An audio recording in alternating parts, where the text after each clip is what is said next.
नमस्कार दोस्तों, मैं रविराज मोहन राव डमरे।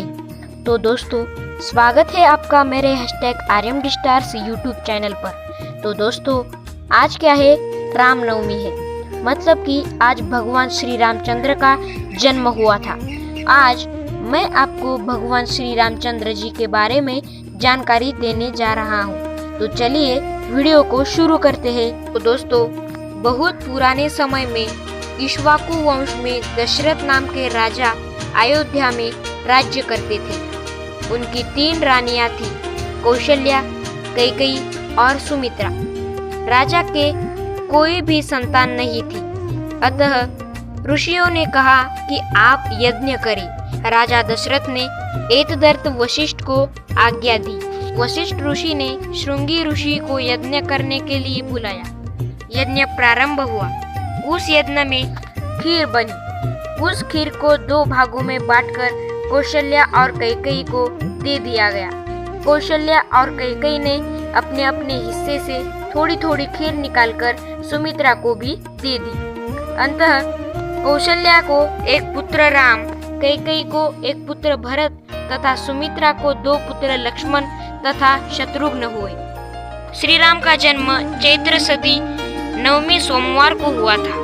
चारों भाई क्रमशः बढ़ने लगे। इसी समय विश्वामित्र मुनि राम की वीरता को सुनकर दशरथ के पास राम और लक्ष्मण को, दोनों भाइयों को कुछ दिनों के लिए लेने आए, क्योंकि जंगल में राक्षस लोग ऋषि की तपस्या में बाधक थे।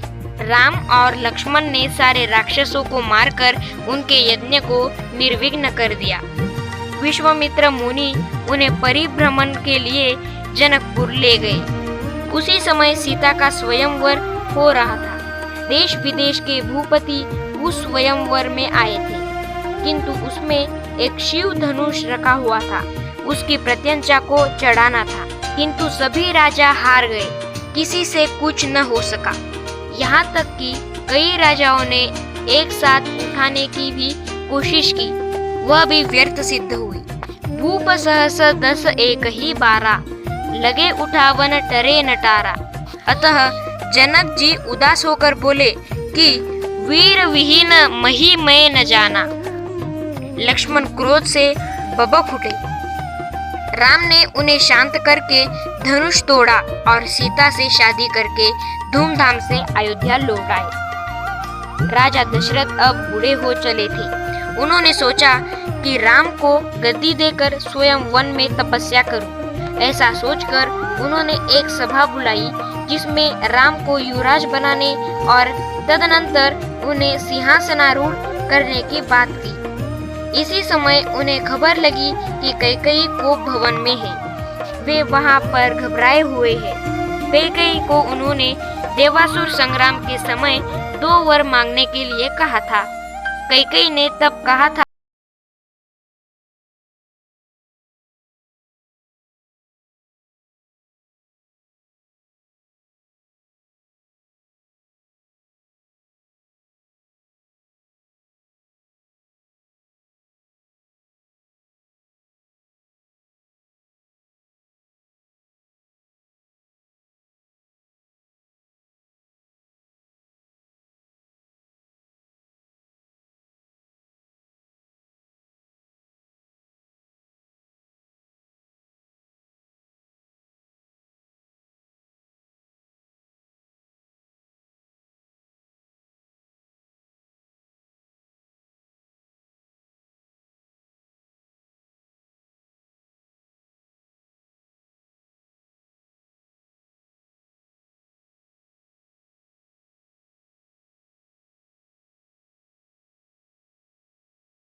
लोगों की सेना जुटाई और उस सेना को लेकर लंका पर चढ़ाई करने के लिए प्रस्थान किया। सेतु बांध रामेश्वरम में उन्होंने शिव पूजा की और इसके बाद समुद्र पर पुल बांध सेना सहित पार उतर गए।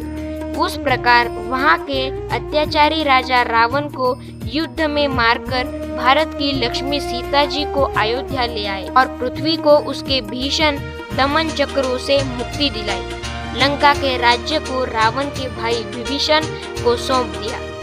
अयोध्या में खूब आनंद मनाया गया और खूब धूमधाम के साथ उनका राज्याभिषेक किया गया। आज हम लोग उन्हीं की यादगार में उनकी जन्म तिथि मनाते हैं। रामनवमी को प्रतिवर्ष जुलूस निकाला जाता है और उसमें राम सीता लक्ष्मण की मूर्तियां भी रखी जाती है। वाल्मीकि रामायण और तुलसीकृत रामचरितमानस का पाठ किया जाता है। रामचरित्र का गायन किया जाता है। तो दोस्तों, यही थी भगवान श्री रामचंद्र जी की जानकारी। तो दोस्तों, मिलते हैं हम अगली वीडियो में। तब तक के लिए खुश रहिए। धन्यवाद।